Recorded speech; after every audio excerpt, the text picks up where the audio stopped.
In the box here, a Madstad windshield that is going to be installed on this 2020 Mt09.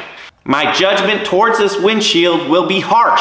If there is anything wrong with it whatsoever or anything I dislike about it, you'll know about it because this thing was nearly $400 shipped to my house.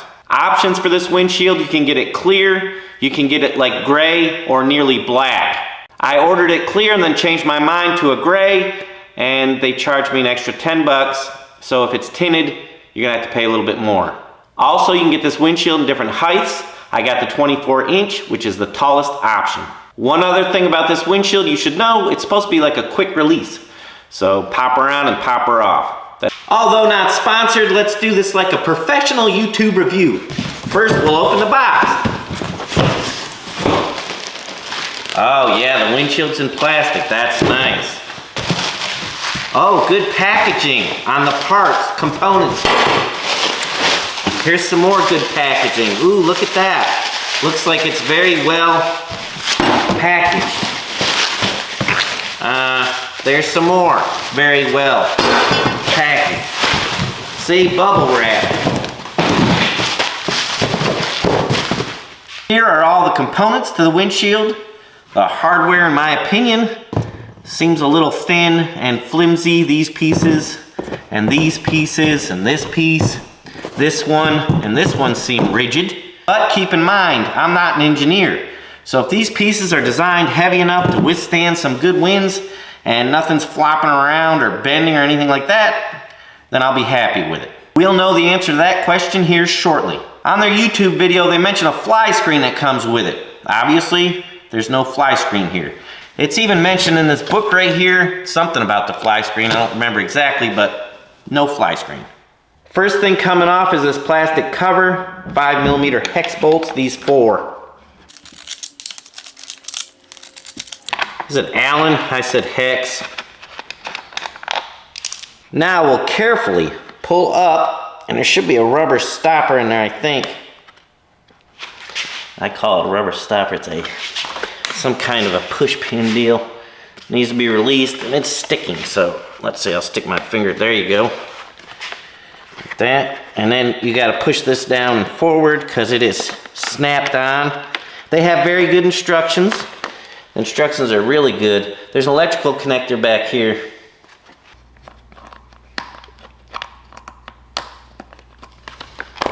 There's a little clip right here above the blue wire. You just pick up on it. No, push down, sorry. And then you'll just slide it out. Right there is that clip. I hope you guys can see that. Now for the side brackets, this is an 8mm bolt head, so we'll zip it off. This Allen head right here is a 4mm. It says to only remove one side at a time, and that's to hold your cluster and everything in place while you're doing this job. The bracket is to be installed like this, and I don't understand, it doesn't fit very nice. It doesn't mention any spacers or anything, so I guess we'll just go with it and see how it does. Keep the washer on the outside of the bracket. Nothing serious, it fits good. It's got a little bit of flex to it, so no complaints there. Same process on the other side.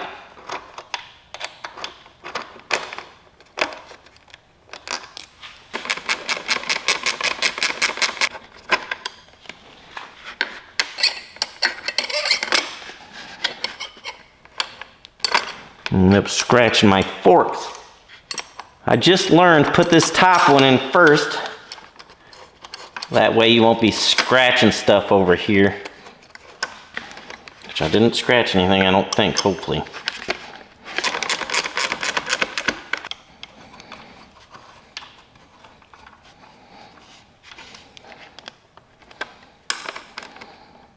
Now we put this cover back on. So our electrical wire, pop. Slide her up in here, your clip snaps in. Hook your bottom first because it does have a hook And then make sure it's lined up before you push it down. Your little, oh, there we go. And that's nice. Reinstall your 4 Allen head bolts.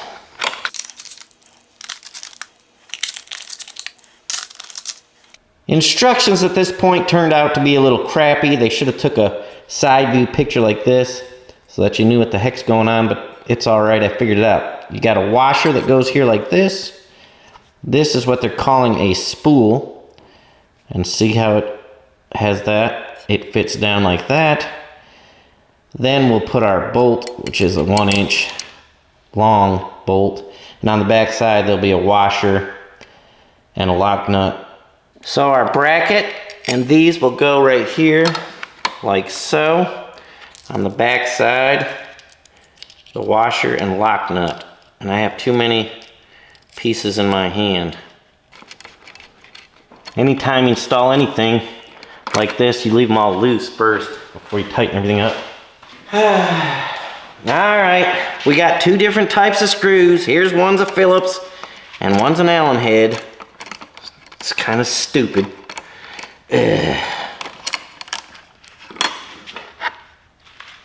I am assuming we're supposed to use the Allen head. Stupid. 1/2 inch long, washer, and a lock nut.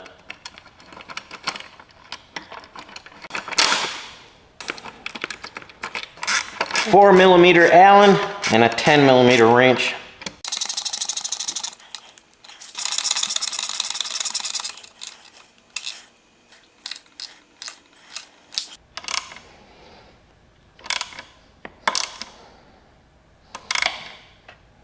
I don't know. That just doesn't never feel good. I don't get it. Like, it doesn't feel nice and snugged up like these bolts. I don't understand what the frick is going on here with this garbage. Okay, so what they're calling aluminum spools right here are in fact plastic. So when you tighten them, it's a good thing I noticed. Otherwise I probably would have cracked them or something. Just know that they're plastic. They're not aluminum like it says in the instructions. So I loosen them up because I don't want to over tighten them, and now probably wouldn't hurt to put Loctite on these, I don't think, on the threads. Now that's it. I don't want to overdo it because they're plastic. I did not know that because the instructions said aluminum. I'm going to tell you right now, I don't like the fact that these are plastic instead of aluminum. If they had a vibration problem, what they should have done was made this aluminum and had a plastic washer or something. I mean, I don't like this. This is crappy. Next step, we remove this right here, which is a 5mm, and it's on the left side, so the non-throttle side. Install this bracket right here, and again, I'll just leave it loose till we get the other part hooked in. And now for our last crappy plastic spool.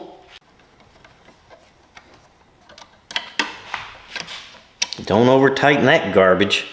Distracted with that crappy plastic, I almost forgot to tighten this bolt up.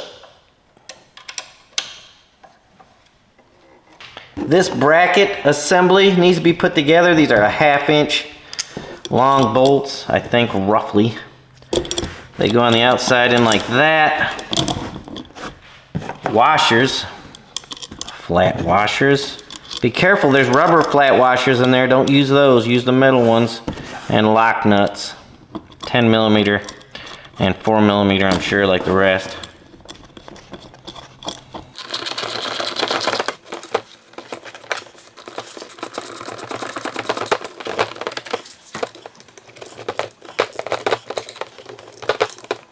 Now attaching the bracket to the windshield. We'll take this Phillips head screw, and I figured out the reason why it's Phillips is so you can't tighten it, crank down on it real good. This flat washer will go onto that Phillips head screw first.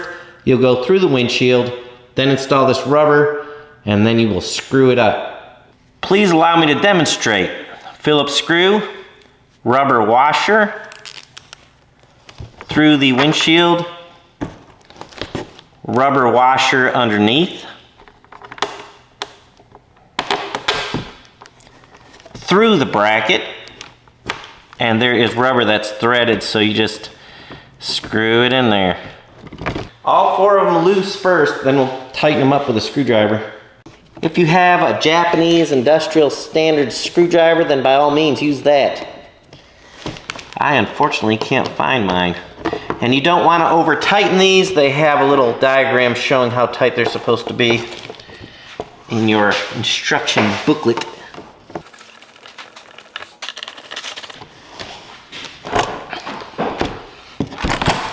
Notice how this one's crushed down, that's about right, and this one I haven't started on yet. This is what I'm talking about, you don't want to over tighten that. Other than snapping it on, the installation is complete. We have 3 extra O-rings that don't seem to serve any purpose. I can only speculate that they were used when they had good aluminum spools and are no longer needed because we have crappy plastic spools now. No practice or trial runs. This is my first time snapping this on, so let's see what you can expect.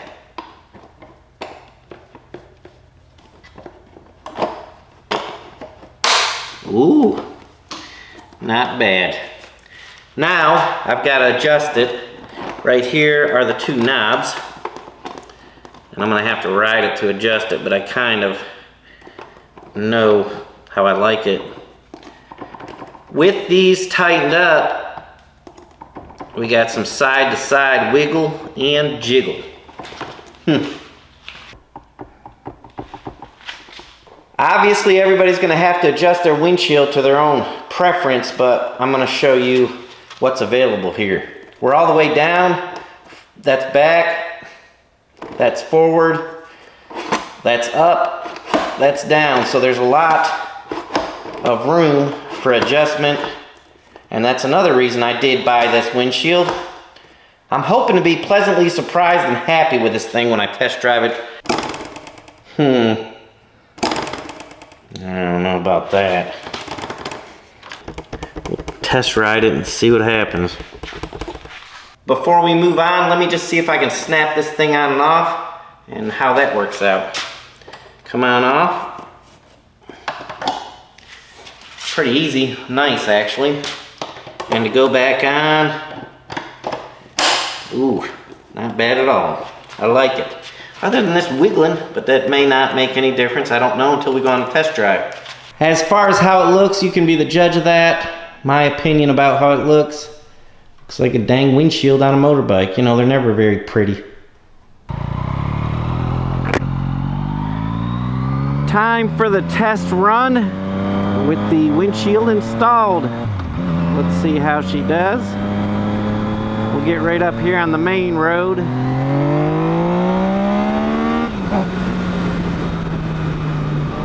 This motorbike will get it, if you don't already know. But that's not what we're worried about here today. We're worried about wind buffeting. I have to tell you people something. I've already been out riding and testing this windshield because I had to adjust it before I let you know what I thought. And what I couldn't stand is this rattling it was doing, so I put a piece of rubber on each side down here to dampen that a little bit. That's annoying. They need to fix that. That's just, it's quick release, that's great, and that works really, really well. But it can't be slapping back and forth either. I mean, come on, man. So here we go.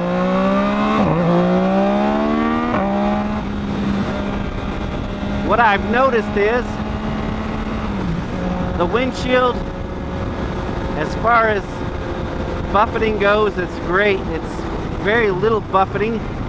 You're gonna have some with a windshield, doesn't matter what kind you have, what kind you get. But this is about as good as I've ever had.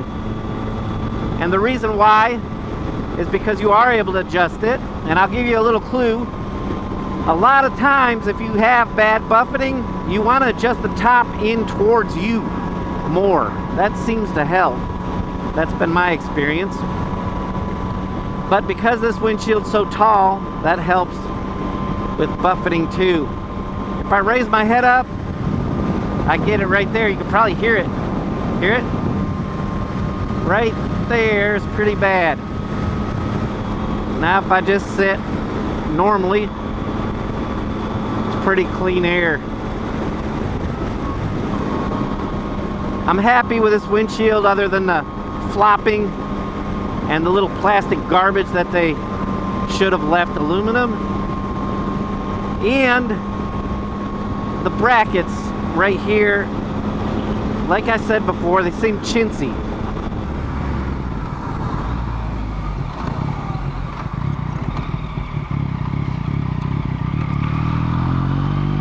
I do love this little motorbike here. It will absolutely get it. Quick shifter. Woo. We can't speed. We don't want to go over the speed limit. I mean, this windshield will take some high speeds too, so far at least. I don't know what the speed limit, like some of them have a speed limit for your windshield. I didn't see anything in the book. I'll have to go back and look. But that's the good part about it. You can take it off. Let's see if we get way up in the air. So that's really clean air right there. Just no windshield at all. Come down here. Not perfect, but it's fairly decent, and I might be able to tweak the adjustments a little bit still. My overall first impressions of this windshield is it's pretty good. Now, is it gonna last? I don't know. That's a review for down the road. I'm not gonna say whether it will or not just yet. Like I said, I'm not an engineer. I'm just pointing out what I see. Instead of babbling on a chair in the shop when I get back, I'm gonna say it right now. I am the one and only infamous Kentucky Yankee without a doubt, at your service. Thanks for watching.